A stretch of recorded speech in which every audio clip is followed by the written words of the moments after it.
Okay, so I expanded this section of the video, which is the same part that we just did. We just did block D a second ago, which was down here.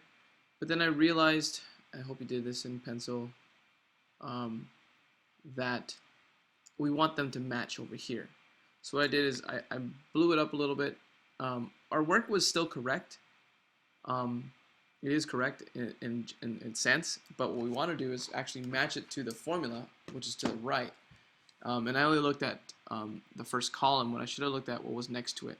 Okay, and maybe we should look at what's next. No, nothing else over here. Okay, so what we're gonna do is we're gonna rewrite this. So if you've already written in it, erase it please. And if you haven't already, or if you've already written in pen, cover it up, or cross it out, or do it on a separate sheet of paper. Or if you've already written it down, leave it the way it is. It's fine. But what we'll do is we'll match this out a little better. So according to here, 3 is our A value. So what I'm going to do over here is I'm going to write this down. Let's shrink this a little bit so we can kind of see what it looks like. Anytime I see a 3, just a 3, we know that's going to be our A value. Okay, so I see an A value there. We know our B is going to be, in this case, 7, and this is going to be B over A. B over A. Here's our C value, which is 1. 3 is on the bottom, that means it's an A as well. Now when I moved over this 1/3, we subtracted from both sides. Now I have C over A on the right. 1 over 3, now on the right. So same thing. So now I'm right here on these next 3 boxes. Okay. So what we're going to do is we're going to explain what's going on in formula form. Okay. So right now we have A x squared. I'm trying to color coordinates for you guys. Plus our B value, which is 7, divided by 3, which is our A value. X plus, now we're going to add this number over here, plus this 7, remember, is again our B value. Wrong color. Should be in blue. Our B value divided by 6. Now, that 6 is not a 3. Okay? It's 2 of our A's. It's A divided by, it's A times 2. So I'm going to call that 2A. So the denominator should be 2 A's, because it's twice as much as this 3. And it'll always be twice as much as that 3. And we're going to square this. And that's going to equal the 1/3, which is our C, which is negative, and then our C value, which was in green, divided by A, plus our B value again, this is just like the other side, our B value, which is in blue, over 2A squared. Whew. Pretty confusing. Okay. Every time I see a 7, I put a B. Every time I see that 1, it's a C. Every time I put on the bottom, I have that 3, I have an A, and they should all be in red except for this one. Let me fix this one. That should be in red also. Okay. Now, for that to work over here, what I had to do is I had to factor this out. Okay. And I'm going to look at my clues in the bottom. I have x plus 7 over 6. Okay, so I'm going to rewrite this as instead of this, it looks a lot like this. Those two are the same, so that one's squared. Okay, so I'm going to rewrite this as a factored out version. I'm going to basically write what's on this side with our letters. We have x on this side plus b over 2a, which is 6. I'll put it that. Well, we'll leave everything in black over here. 6, and then a 7 on top, squared, it matches. X plus 7 over 2 times a, which is 6 squared, equals b, which is 7 over 2a squared. Okay. Now what it looks like is it's squaring the top and it's squaring the bottom. So what I'm going to do is I'm going to match that on this side. Okay, so instead of it being 7 over 2a, we'll write that as 7 squared over 2 squared a squared. Now 2 squared is always the same thing, which is going to be 4. So that's where that 4 comes from in the quadratic formula. Okay, so this is going to be 4a squared, and our a squared is 3 squared.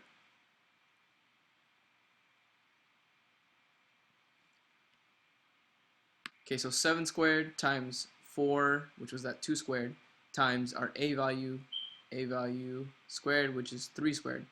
So that's 4, and 3 squared is 9, so it's 4 times 9, which is 36. I'll leave it like that, okay, for the simple fact that we want this to match as much as possible. And then minus c over a. So minus our c value, which is 1, divided by our a value, which is 3. Okay. Now all they did was they factored this out on the left, and they got these two factors, and on the right they kind of switched places and they distributed this negative. This negative got distributed, and they switched it around so the minus is in between. Okay. They simplified all this work and got b squared, that's this b squared, minus 4ac all over 4a squared. Because what they had to do was they had to find a common denominator between these two terms by multiplying this one by 4a over 4a. Okay, so I'm going to show you what this portion looks like. This is where the most of the proof comes in from, our solving rational expressions. Okay, so this portion, I'm going to do this part in a little bit of a bigger space for you guys. So this portion, if you want to know what happens, well, you do want to know what happens, whether you want to or not. I'm going to show you. Minus times 4a over 4a, so that way they have a common denominator. This already has 2 a's, this has 1, so it only needs 1 more. So this side becomes 4ac. And on the right side, I'm going to multiply this by a, oh, I don't need anything on this side, actually, because the denominator should be 4a squared. So when we rewrite this, we now have b squared over 4a squared minus 4ac over 4a squared. I'm going to add or subtract these all the way across. Our denominator is going to be 4a squared, and on the top I can combine all these into one binomial, which is b squared minus 4ac. This is our rational, discriminant. This is our discriminant. So that's where this comes from, and that's simplifying this. So we're going to do the same thing over here. We'll find a common denominator, and it should be 6. Okay, so we're going to do the same thing that we did. We're just going to do it with this stuff right here. Okay, so we need to simplify this portion. 7 squared is going to be 49 over 36. And then I need to multiply this side, which I got minus 1/3.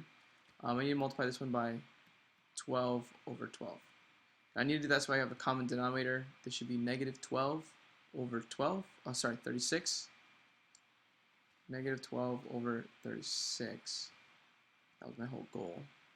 36. And on this side I had 49 over 36. My answer will be something over 36. And 49 minus 12 is 37. Okay, so this portion should match what we learned here. That's this stuff. And that's going to go right down here. 37 over 36. Okay, we're going to square root each side to get down here. Okay, so in this portion here, if I square root this side and square root this side, I'm going to match this portion to this portion. X plus b over 2a, 2a is 6, equals, because I square rooted this side, and I'm actually square rooting this side also, I'm going to have a plus and a minus, okay? And if I square root everything in here, it's like square rooting the top, okay? It's like square rooting just the top portion. There it is, the top. And just square rooting the bottom, okay? And the square root of 4 is 2, and the square root of a squared is a. And the top, I can't square root this whole thing because I need factors, and they're all these individual pieces, so I'll keep them the same. B squared minus 4ac.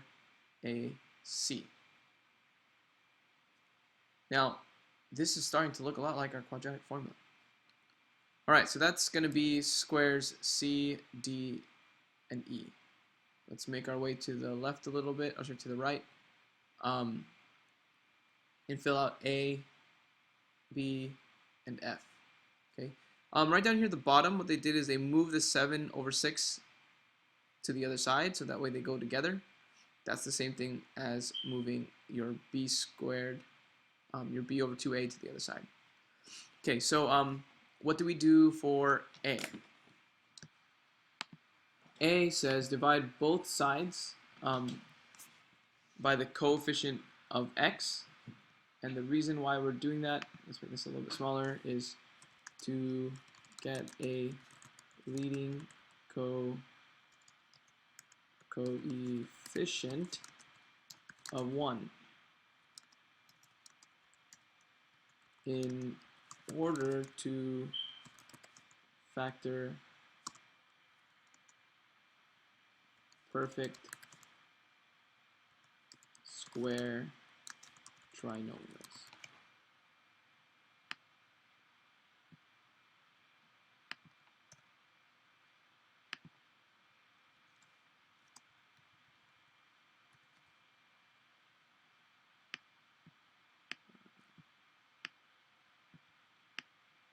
Okay, we want to get a leading coefficient of 1 in order to get perfect square trinomials.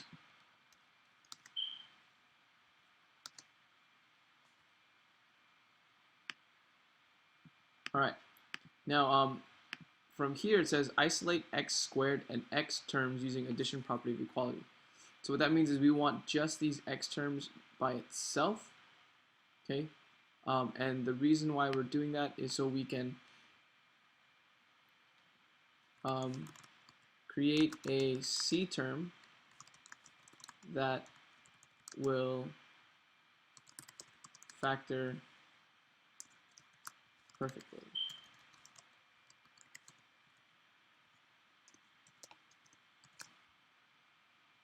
Okay, so we need to get this one all by itself because I don't want this term. The C didn't work for us. I wanted a perfect term. Okay, and last but not least, it says find the solution using the addition property of equality. That's why we're doing it, and what we are doing is find the solutions using addition property of equality is we're moving the b over 2a term to isolate the variable x. Whew. It's been a long time since I had to prove the quadratic formula. Okay. Now this is really confusing. We've got all this stuff to write in. We've got our proof here and additional work, so we had a lot of space that was taken up. Okay. So it should look something like this. And sorry about square D.